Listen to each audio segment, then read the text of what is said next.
Good morning, everybody, and thank you for joining me once again. My name is Michael, and we are continuing in the reading of the Word of God. We are in chapter 16 under the book of Joshua.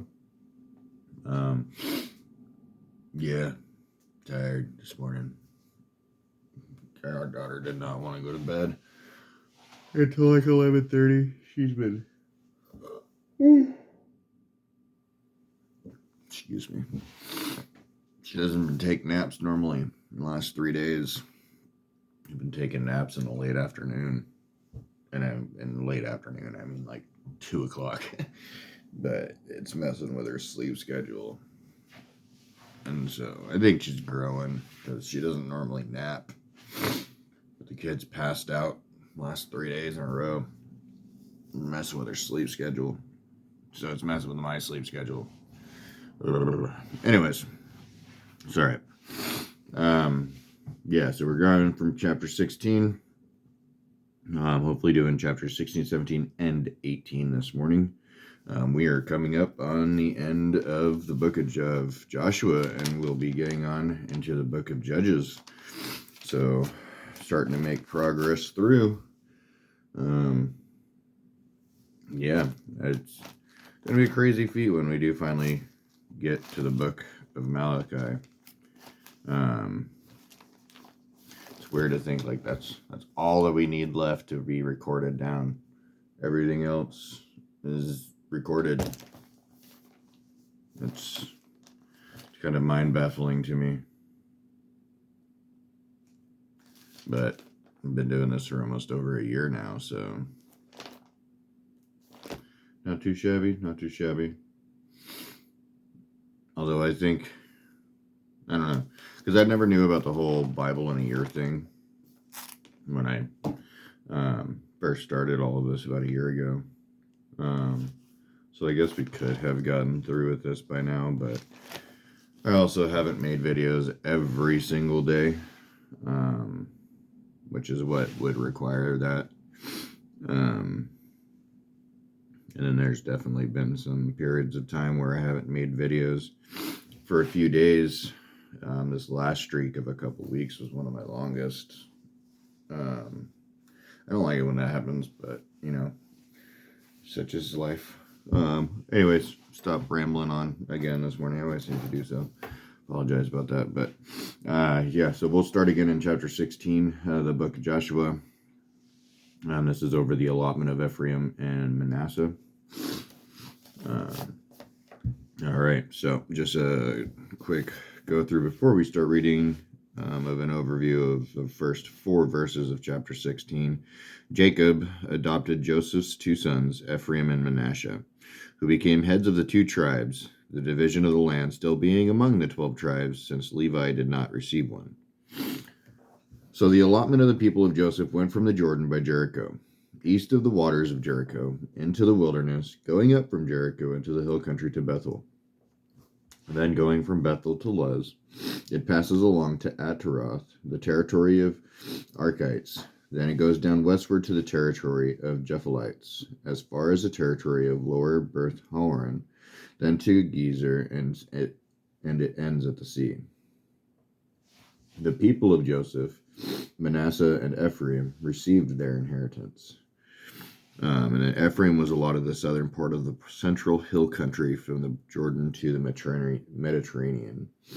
So continuing from verse 5, the territory of the people of Ephraim by their clans was as follows. The boundary of their inheritance on the east was Ataroth Adar, as far as upper Beth Horon, or Haran, and the boundary goes from there to the sea. On the south is Mikmethoth. Then on the east, the boundary turns around towards Tanath Shiloh and passes along beyond it on the east to Genoa. Then it goes down from Genoa to Ataroth and to Nara and touches Jericho, ending at the Jordan. From Tapua, the boundary goes westward to the brook Cana and ends at the sea. Such is the inheritance of the tribe of the people of Ephraim by their clans, together with their towns, were set apart from the people of Ephraim within the inheritance of the Manassites. All those towns with their villages, however, they did not drive out the Canaanites who lived in Gezer. So the Canaanites who lived in the midst of Ephraim to this day have been made to do forced labor. And then continuing from chapter 17, verse 1, side note, Joseph's firstborn, Manasseh, was bypassed in favor of Ephraim, the younger. Verses 3 through 4, Moses had said that a daughter could inherit from her father. You can go back and read Numbers chapter 27, verses 3, and chapter 27, verses 7 through 11, in reference to that.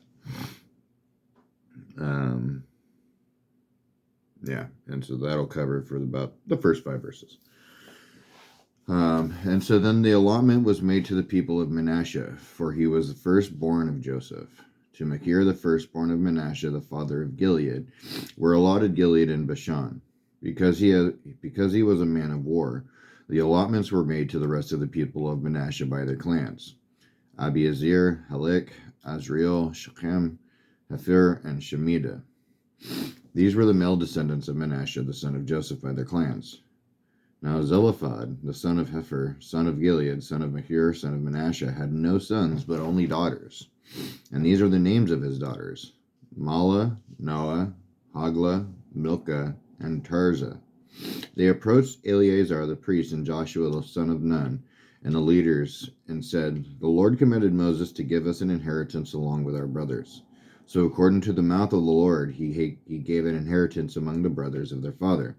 Thus there fell to Manasseh 10 portions, besides the land of Gilead and Bashan, which is on the other side of the Jordan. Because the daughters of Manasseh received an inheritance along with his sons, the land of Gilead was allotted to the rest of the people of Manasseh."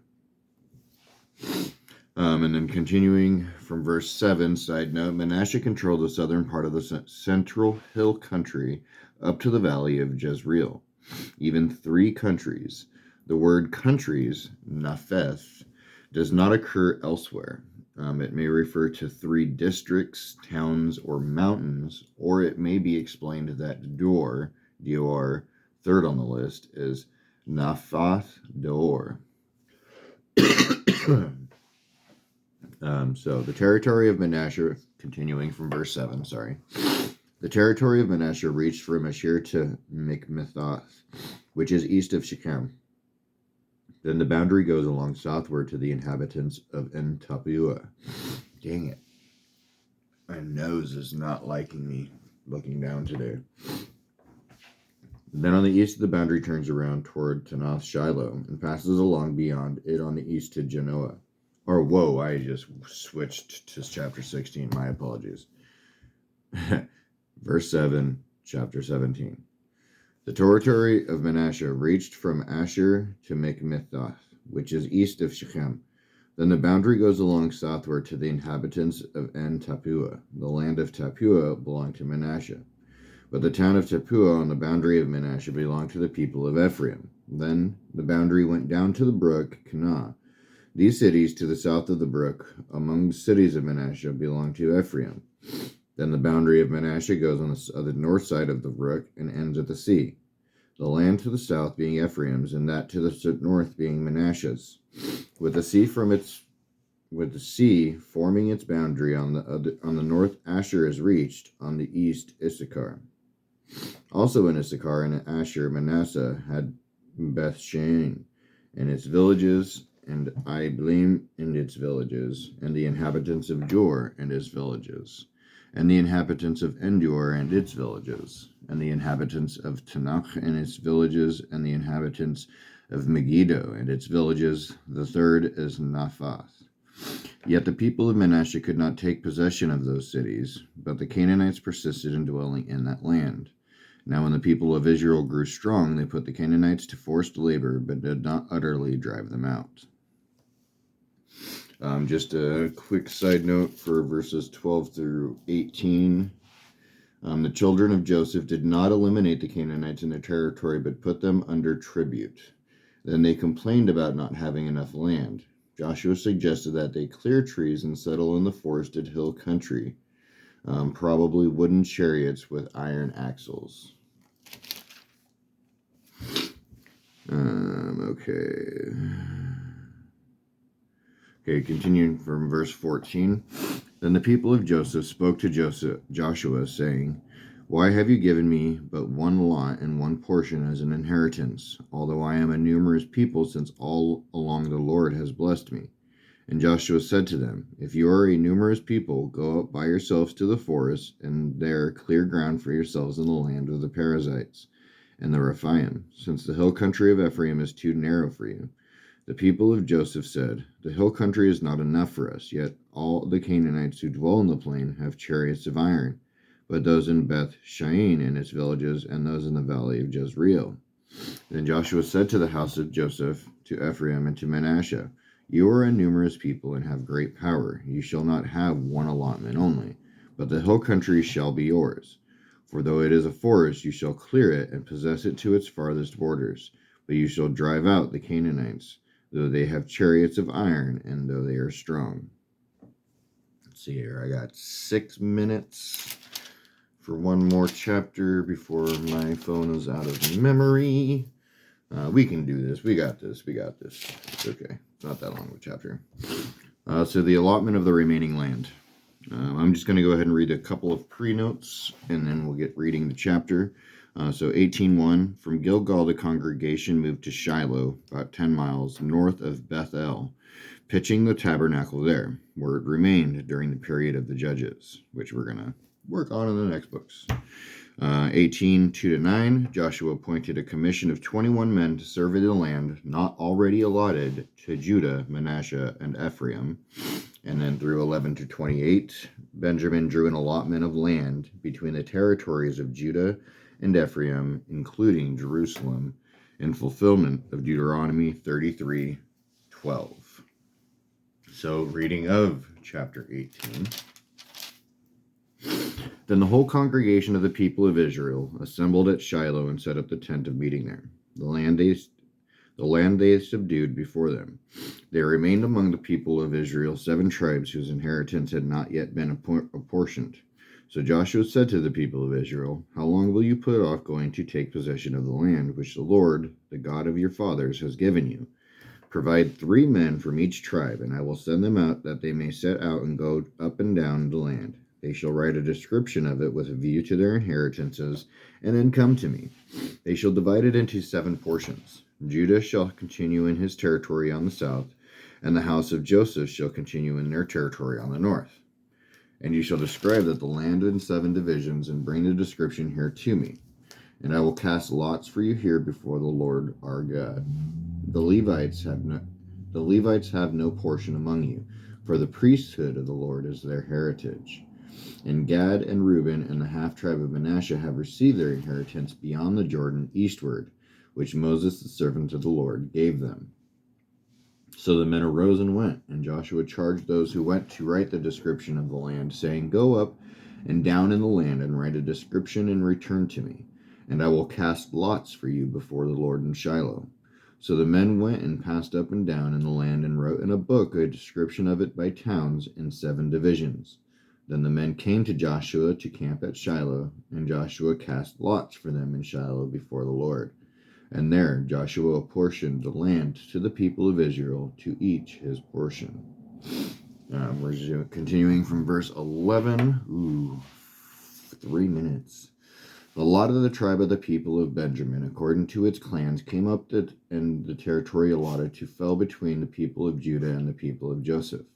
On the north side, the boundary began at the Jordan. Then the boundary goes up to the shoulder north of Jericho. Then up through the hill country westward, and it ends at the wilderness of Beth Aven. And from the boundary passes along southward in the direction of Luz, to the shoulder of Luz, that is Bethel. Then the boundary goes down to Adaroth Adar on the mountain that lies south of lower Beth Horon. Then the boundary goes in another direction, turning on the western side southward from the mountain that lies to the south, opposite Beth Horon, and it ends at Kiriath Baal, that is Kiriath Jearim, a city belonging to the people of Judah. These forms the western side, and the southern side begins at the outskirts of Kiriath Jearim, and the boundary goes from there to Ephron, and to the springs of waters of Nephtoah. Then the boundary goes down to the border of the mountain that overlooks the valley of the son of Hinnom, which is the north end of the valley of Rephaim. And then it goes down to the valley of Hinnom, south of the border of the Jebusites, and downward to En Rogal. Then it bends in a northerly direction. 2 minutes. Whew. Going to En Shemesh. And from there goes Gileath, which is opposite the accent to Adamim. Then it goes down to the stone of Boan, the son of Reuben, and pass on to the north shoulder of Beth Araba.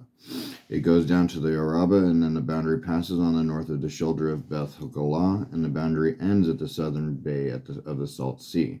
At the south end of the Jordan, there is the southern border. The Jordan forms its boundaries on the eastern side. This is the inheritance of the people of Benjamin according to their clans, not clowns, boundary by boundary all around.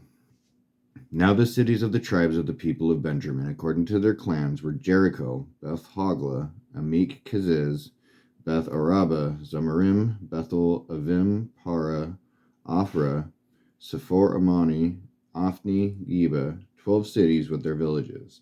Gibeon, Ramah, Beruth, Mizpah, Shephirah, Moza, Rekem, Irpil, Tarala, Zillah, Hiliph, Jebus, that is Jerusalem, Gibeah, and Kiriath Jearim, 14 cities with their villages. This is the inheritance of the people of Benjamin, according to its clans. Woohoo! 30 seconds to go. So do thank you all for joining me this morning. I apologize. I'll make sure I have more memory so we're not rushed. But that is the end of chapter 18. I hope you enjoyed the reading. It gives a lot of information of how the lands were distributed and inheritances were given throughout the tribes of Israel.